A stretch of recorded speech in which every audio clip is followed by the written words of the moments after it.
My name is Emily, and I'm 29 years old. I recently divorced my husband, Jake, 31, over false accusations of cheating. I always suspected his mother, Karen, 55 and was involved, but I had no proof until now. Jake and I grew up in Millbrook, a small town known for its struggling economy and high unemployment rates. We lived in the same neighborhood, properly nicknamed the Pits by locals. It wasn't the best area. Lots of low-income families struggling to make ends meet. My parents moved us there when I was 12 after they both lost their jobs in the city. Dad was a factory worker, and Mom was a receptionist at a law firm. They tried to shield us from the reality of our situation, but even as a kid, I could sense their stress and worry. Jake had lived in the Pits his whole life with his grandparents, Bill and Martha. His mom, Karen, was hardly ever around due to her issues with substance abuse. I remember the first time I saw Karen. She stumbled into Bill and Martha's yard during a neighborhood barbecue, slurring her words and barely able to stand. Jake, who was 14 at the time, calmly led her inside, his face a mask of practiced indifference. It broke my heart to see how used to this he was. Despite the tough circumstances, Jake was incredibly smart and hardworking. He was a few years ahead of me in school and often helped me and my younger sister Lily with our homework. In return, I'd help him with chores around his grandparents' house. Bill had a bad back from years of construction work, and Martha suffered from arthritis, so Jake took on a lot of responsibility at a young age. I remember one particular day when Jake was teaching me algebra. We were sitting on his front porch, the summer heat making the pages of our textbooks stick together. Frustrated with a particularly difficult problem, I threw my pencil down and declared I was too stupid for math. Jake looked at me seriously and said, "Emily, you're not stupid. You just haven't figured it out yet. And that's okay because I'll help you until you do." That moment stuck with me. It was the first time someone outside my family had shown such faith in me. As we grew older, our friendship deepened.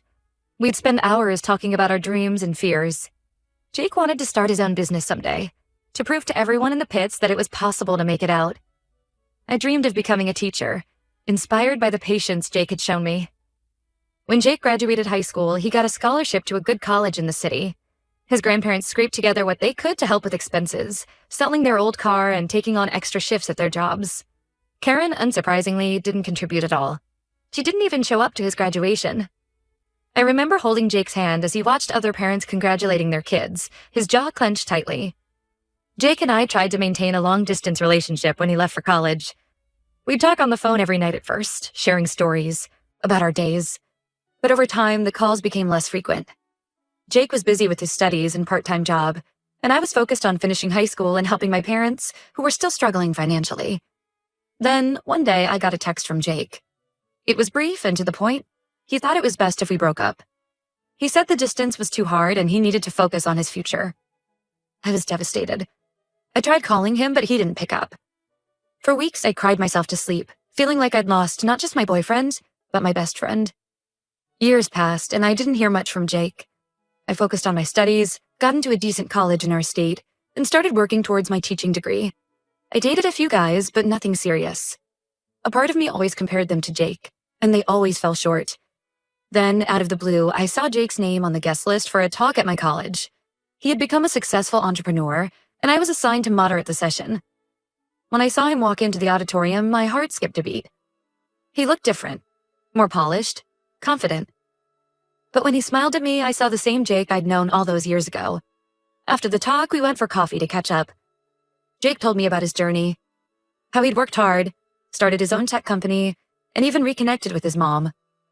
Apparently, Karen had married a wealthy man named Robert who adopted Jake and invested in his company. I was happy for Jake, but a part of me felt the twinge of jealousy. He had achieved his dream of making it out of the Pits, while I was still struggling to finish my degree and help my parents make ends meet. One thing led to another, and Jake offered me a job at his company. At first, I hesitated, thinking it might be awkward, but he insisted. Over the next few months, we grew close again. Jake proposed, saying he regretted breaking up with me years ago. I was overwhelmed with emotion and said yes. That's when the trouble started. Karen wasn't pleased about our engagement. She arranged a lunch for us to get to know each other, but it was a disaster. She was sweet in front of Jake, but made nasty comments when we were alone, calling my family and me gold diggers. I told Jake about it, but he brushed it off, asking me to ignore her behavior. Our relationship became strained because of Karen's constant interference. She was always in Jake's ear, filling it with lies about me and my family. Despite the ups and downs, Jake and I eloped and got married. Karen put on a happy face at the reception, but I could tell she was seething inside. Things were okay for a while until my sister Lily asked for some seed money for her startup, a small bakery she wanted to open in our hometown. Jake generously offered to invest, no questions asked. I was touched by his gesture, remembering how much my family had struggled when we were younger. Unfortunately, Lily's business struggled. The economy in our hometown was still bad, and people didn't have extra money for fancy baked goods. Jake started to worry about his investment. He became distant and irritable at home. We fought over small things, and the tension kept building. The breaking point came when Jake forgot our first wedding anniversary. I was hurt and decided to stay with my parents for a while. We had already planned a small gathering for our families after our anniversary, so we decided to go ahead with it and act like the perfect hosts. The day before the party, I got a shocking call from Karen. She told me to pack my bags because she had found the perfect girl for her son. I hung up on her and went home to talk to Jake about his mother's behavior. But when I arrived, Jake was drunk and unresponsive. The next day at the gathering, the tension between Jake and me was palpable. Even my distant cousins noticed something was off. I tried to talk to Jake, but he brushed me off. Later, he came back with an envelope, saying it contained proof of me cheating on him. I was stunned. Inside the envelope were divorce papers and some inappropriate pictures of me with another man. I couldn't believe what I was seeing. I tried to explain to Jake that the pictures were fake, but he wouldn't listen. He told me to leave, saying he should have listened to his mother and never married into a family of gold diggers. Heartbroken and confused, I went back to my parents' house. Lily looked at the pictures and immediately pointed out that they were clearly doctored. We decided to confront Jake the next day, but before we could, he showed up at our door. I thought maybe he had realized something was off about the pictures. Instead, he demanded that I sign the divorce papers immediately. When I refused and tried to explain that the photos were fake, he threatened to file fraud charges against Lily for the failed business investment. I was devastated. The man I loved and thought I knew was threatening my family. With a heavy heart, I signed the papers. It was only after the divorce that I discovered I was 2 months pregnant. Now, 6 months later, I've given birth to a beautiful baby girl named Sophie. Jake has been supportive from afar, setting up a trust fund for her and agreeing to shared custody. But I can't help feeling that there's more to this story than meets the eye. I'm determined to uncover the truth. Not just for my sake, but for Sophie's future. Update 1. It's been a whirlwind few weeks since my last post. I can't believe how much has happened, and I'm still trying to process it all. About a month ago, I received an email that changed everything. It was from Karen, Jake's mother, but it wasn't meant for me. She had accidentally included my email address in a message intended for a woman named Melissa, who she was trying to set Jake up with. The email detailed Karen's plan to get all of Jake's money, with instructions on how Melissa should manipulate him. I was shocked. This was the proof I needed to show that Karen had been behind. Everything from the start. My hands shook as I read through the email multiple times, each read filling me with a mix of vindication and anger. I immediately tried to contact Jake, but he didn't answer my calls. So I forwarded the email to him, hoping he would finally see the truth. Days passed, and I heard nothing. I assumed Jake had read the email and was dealing with the fallout on his own. I focused on taking care of Sophie and tried not to dwell on it. But it was hard. Every time I looked at our daughter, I saw Jake in her features, and my heart ached for what could have been. Then, on a rainy Tuesday evening, Jake showed up at my door. He looked terrible. His clothes were rumpled, his hair a mess, and he had dark circles under his eyes. For a moment, I was reminded of how his mother used to look when she showed up at his grandparents' house. I invited him in, more out of habit than anything else, and that's when he dropped a bombshell. Jake confessed that he had never received my email. It had gone to his spam folder. He was here because he had discovered the truth on his own. While helping his mother move some things at her house, he had stumbled upon a locked box. Curiosity got the better of him, and he picked the lock, a skill he'd learned in our misspent youth in the pits. Inside, he found the original photos of me, the ones that had been doctored to make it look like I was cheating. He broke down as he told me how he had taken the photos to a professional, who confirmed they were manipulated. Jake realized then that his mother had orchestrated the whole thing to break us up. As he spoke, I could see the weight of his guilt crushing him. He looked older, more worn than I'd ever seen him. I didn't know how to feel.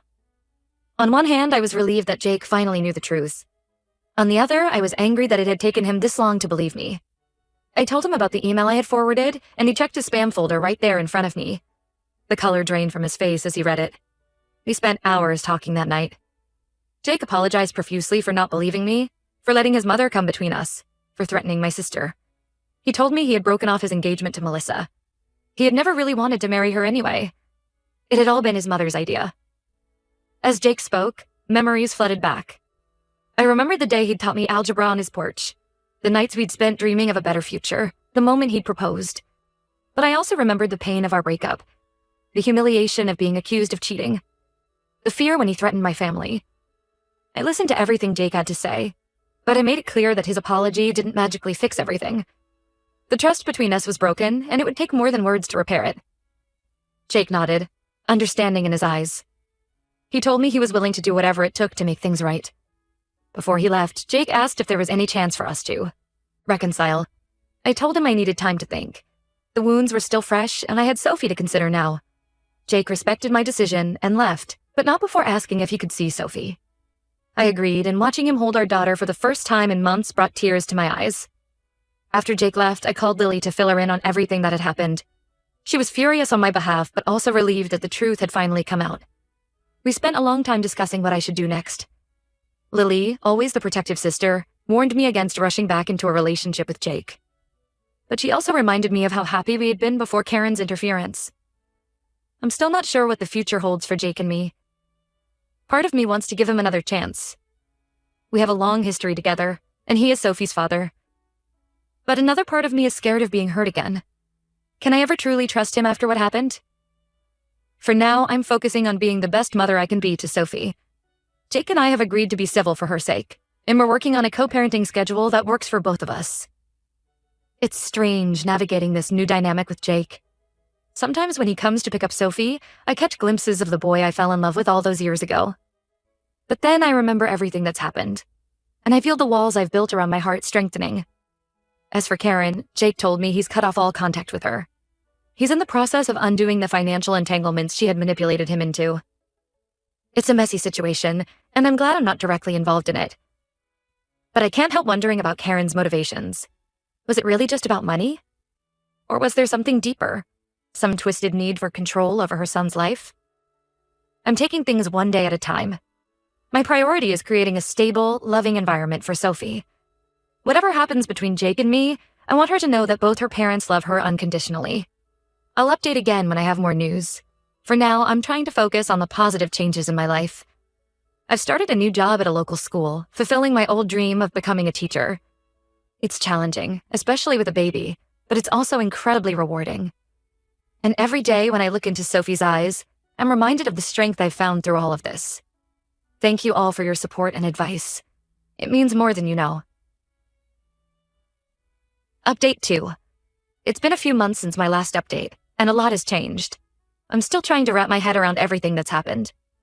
Jake and I have been slowly rebuilding our relationship, not as a couple, but as co-parents. We've been attending counseling sessions together to work through our issues and learn how to communicate better for the sake of Sophie. It's been challenging, but I can see the progress we're making. In our sessions, we've delved into our past, both the good and the bad. We've talked about our childhood in the pits, how it shaped us and our expectations of relationships.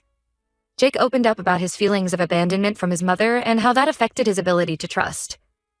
I shared my insecurities about not being good enough for Jake after he became successful. It's been painful at times, but also cathartic. The biggest development, however, involves Karen. Jake decided to press charges against her for fraud and harassment. He had gathered enough evidence, including the doctored photos and the email she sent about her plans to steal his money. It wasn't an easy decision for Jake.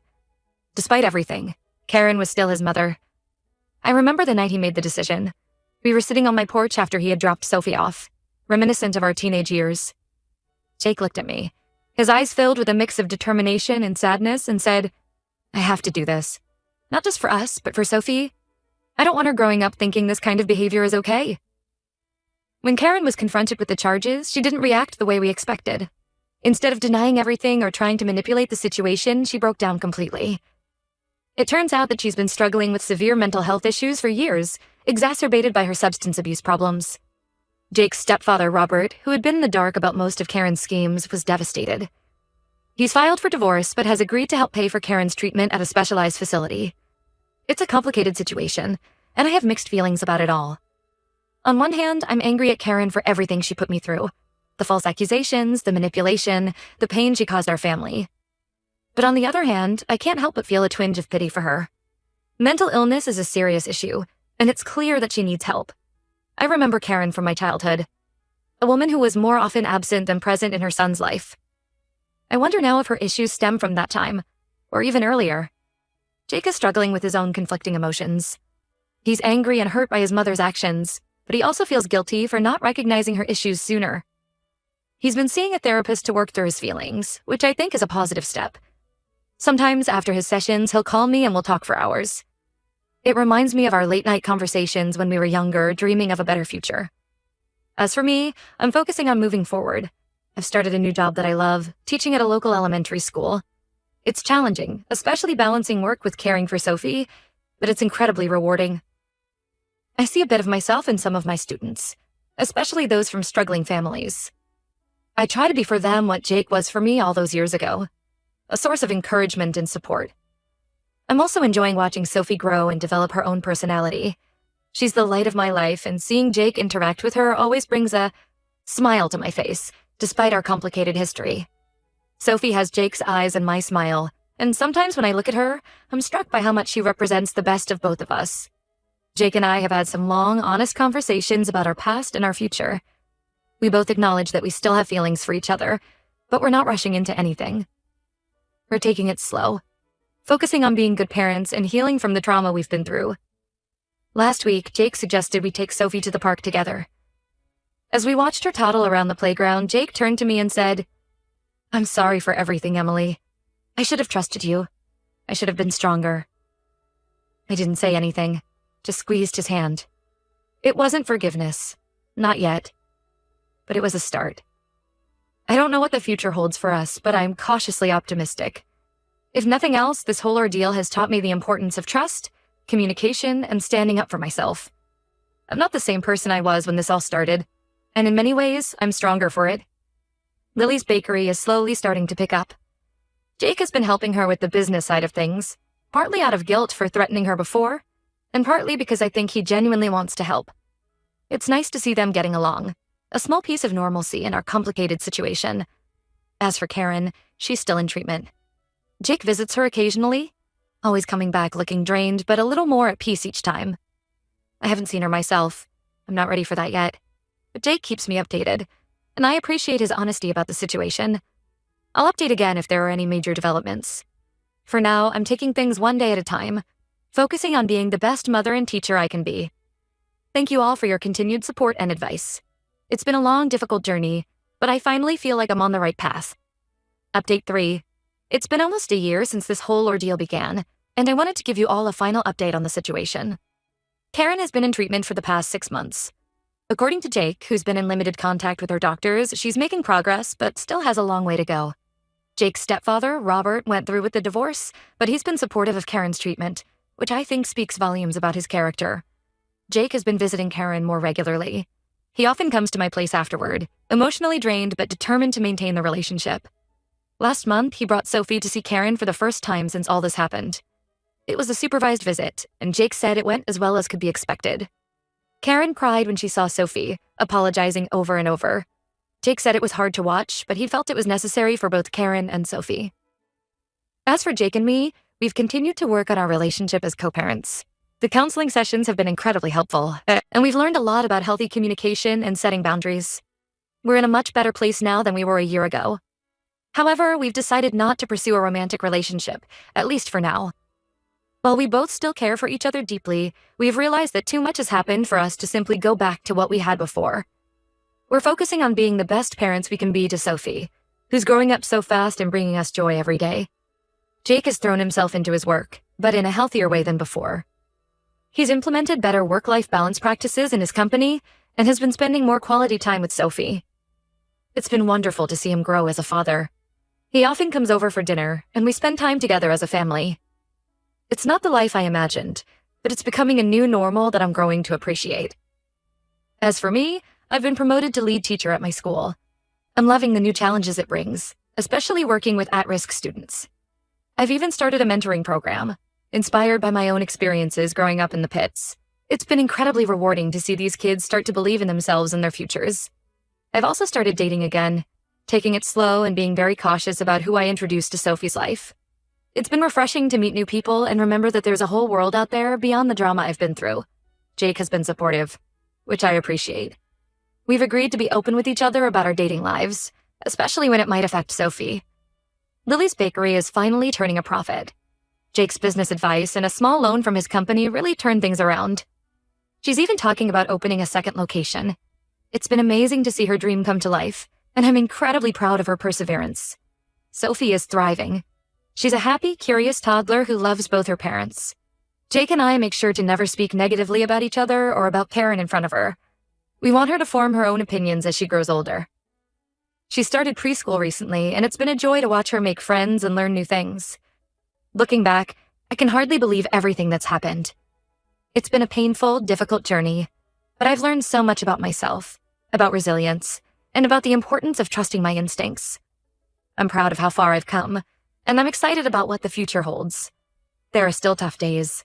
Days when I look at Jake and Sophie together and feel a pang of what might have been. Days when I worry about Karen's influence on Sophie's life as she grows older. But overall, I feel stronger and more capable than ever before. Thank you all for your support throughout this crazy time. Your advice and kind words have meant the world to me. While this chapter of my life is closing, I'm looking forward to writing new ones. Here's to new beginnings and brighter days ahead.